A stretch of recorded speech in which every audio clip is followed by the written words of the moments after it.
What's going on, guys? Welcome back, or I should say hello to my 70 subscribers. Hi guys, thanks for supporting me.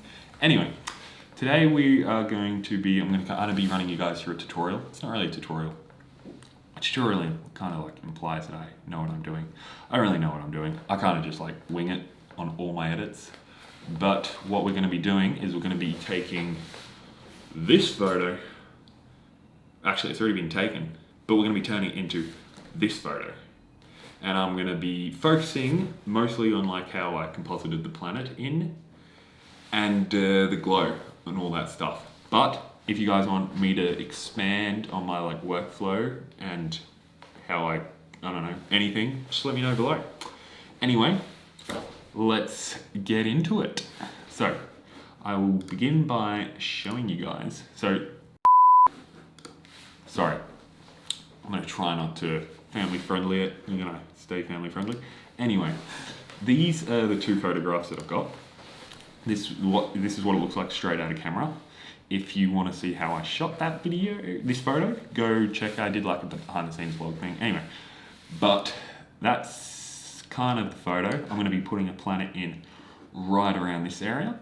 And yeah, let's get, and I'm going to be compositing this background, which is just the clouds taken from a bird's eye perspective. It's like fluff, not real clouds. I know. Anyway, yeah. So first thing I like to do is I start off by doing a quick color grade in Lightroom, just getting it to a place that I like it. And I've already done that just to, save time. I'll go ahead and show you kind of boink. That's what it kind of looks like, just in a quick Lightroom. So pretty much what I've done is just boost the exposure, taking the highlights down, the shadows up. Not adding too much contrast or anything at the moment. This is just kind of getting it to a state where I can bring it into Photoshop, edit together. Done a little bit of split toning. Split toning is a godsend. You should start split toning. It's awesome. Pretty much, yeah, just profile correction. It just I'll show the difference. Boink, boink, kind of anti-bulges it because the lens, anyway, yeah.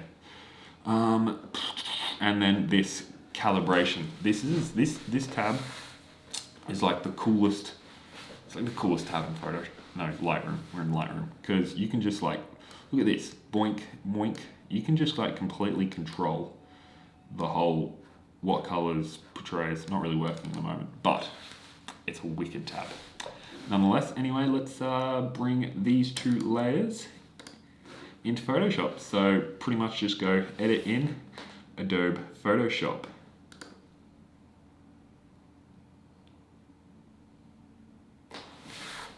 I may have meant to put layers, edit as layers in Photoshop, but we'll see how this works. Anyway, will it work? Damn it.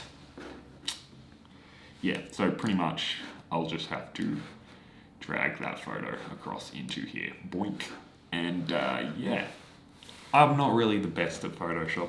I know a thing or two. But yeah, let's, yeah, I'm just going to start going. And I'm probably just going to fill around with this. And I will see you guys once I've kind of put the background together. You know what I mean? Alrighty then. Okay, so pretty much I've just played around with it a little bit. I'll kind of run you through what I did. So the first thing I did was, obviously this is the photo of Kitty. I kind of want to be photoshopping the planet in somewhere around there. So what I've done is first thing I did, I put the background on top and duplicated it and flipped it and made it just one big kind of layer, you know what I mean? Sorry, my nose is itchy. And then I did a levels adjustment on that layer to kind of try have it match the background, or not the background, the foreground clouds a bit better. Then the next thing I did was I moved Kitty onto the top of it so that he's obviously visible. Then I went through and just chucked on some clone stamping to fill in the background edges. Pretty basic, and then which brings us to the earth part. So okay, so the next thing I went through and did was I cropped the image. So I'm probably going to composite the planet in about here. And yeah, so I'll run you through my approach. I know there's a lot of layers, it looks intimidating, but first thing I did was I chucked a camera raw filter, which is pretty much Lightroom, but inside Photoshop, adjustment on this, so I just duplicated the layer. So you just duplicate the layer, go up here and go camera raw filter. So I did that twice, just because I wanted to apply a layer mask to one of them to only apply it to certain areas. So this is my color grading, color correction process before I'm going to composite the planet in. And the next thing I did was a selective color layer. It's just a bit of a color adjustment. So I'm kind of prepping the area so that it looks like there's going to be a lighter glow around this area of Miyagi. That's his name, if you didn't know. The next thing I did was dodge and burn. Dodging and burning is just the process of brightening and darkening certain areas of your photo. The way I did this was just 2 curves layers, one dark and one bright. And I went through and painted the bright area in at the bottom where I want the light to be, and just darkened the background. Well, not the background, but the area that's going to be behind the planet to make the glow pop a little bit more.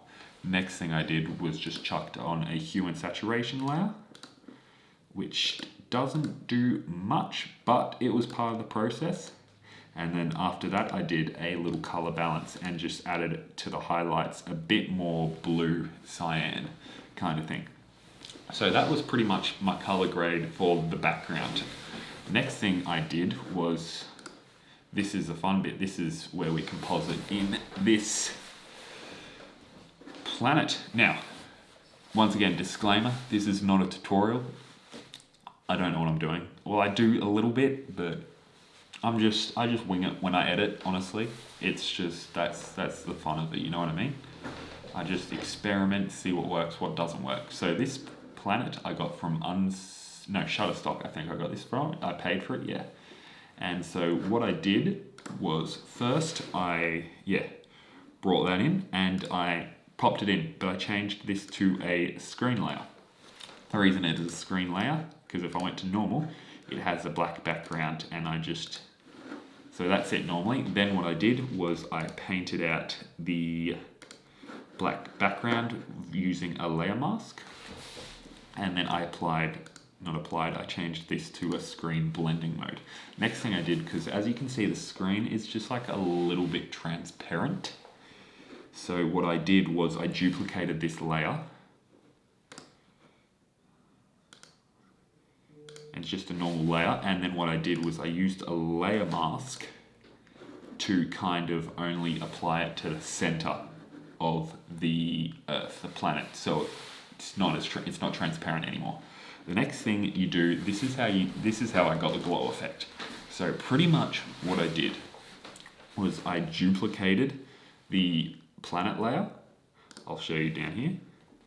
So I have heaps of copies, but all these copies is a duplicate of the planet layer. And then what I've done is I've changed it to screen blending mode, and then I've applied a Gaussian blur. And I've done this way too many times, and you'll see that gives it the real glow effect. So I will quickly open up one of these. So it's just like a Gaussian blur of 100 for this layer and this is obviously it's on screen. And then for this one, just duplicate it again, 250. And I will show you how these build up, and they're all on smart layers for the reason that you can adjust the blur later on. So I'll show you how they build up and so that's it before. And then the first one, I actually work from the outside in. I'm a bit different. Most people work from the inside out. So this one is set, it's just a duplicate of the planet set to screen with a blur of 1000. If my computer wants to load, chop chop. Yeah, but you know. So that's just 1000, right? And I've done 1000 twice. And then for this one, I went to 500. This one, I went to 250. This one, I went to 100. And so on until I got a blur that I was happy with. So that's how that turned out. And then another little trick that I like to use is painting on, I'll quickly just show you this. So, and then I just applied a hue and saturation, just boosted the lightness of the planet, which gives it a, I don't know, it's just a more expanded kind of glow. And what I do is this, as I apply, I think it's called a clipping mask, but pretty much this little arrow here applies it to, you can either apply it to everything below, everything that's below it, or you can apply it to just the layer that's below it. So I grouped all my planets and the glows and applied this clipping mask just so it's affecting the planet. And I did the same thing with the brightness contrast. And what I did here was I just dropped the brightness and up the contrast a little bit, which gives it a bit more of a saturated, pronounced look. Now, one thing I do want to show you, so that's the glow, the planet glow, is if you paint on with just a brush, you can see I've changed, this is on overlay, and the color that I used was a very pale blue. I'll quickly show you how this works. So I'll change this to overlay, and then I'm just going to sample a color, right? That's going to be my color.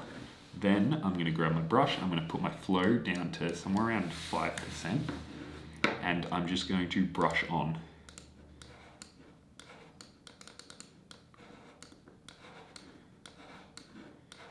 this, and this gives it a nice glow. So this is,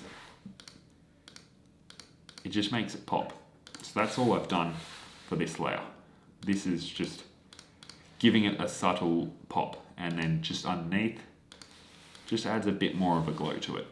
Now, that's pretty much at my final, and then what I did was I just had combined all my layers into one singular layer, and you do this by Shift Option Command E, which will merge every single layer and make a duplicate of them. And then I just applied one more iteration of Camera Raw filter, which is pretty much just Lightroom but inside Photoshop. And then I just brightened up his eye a little bit, just using brightness and contrast and stuff, and a layer mask. Actually, no, I did. It's really complicated, but that's the best way to do it. And then at the end of it, I just apply a bit of a vignette, and that's the edit. That's how I turned this photo into this photo. Now, I know it's probably a very confusing tutorial, and I apologize for that. It wasn't not a tutorial, I'm not going to call it a tutorial, because it wasn't. It was just me showing you the process and how I created this photo, I guess. So yeah, thanks for watching. If you want me to make like in-depth tutorials about any aspect or anything like that, I'm more than happy to. I'm in lockdown, so I've got nothing else to do. But yeah, thanks for watching. Yeah, I'll put my TikTok, Instagram below if you want to follow me, keep up to date with photo shoots and stuff that I'm doing, because I'll be doing a lot more of it now that we're in lockdown and stuff like that. So yeah, thank you, and enjoy. Actually, on my last video, something to mention, I did a bit of a weird outro. I don't know, my brother and I were just in our room, and I just went boink to the camera, and I don't know, I think that's going to be my new outro, so I don't know. Anyway, boink.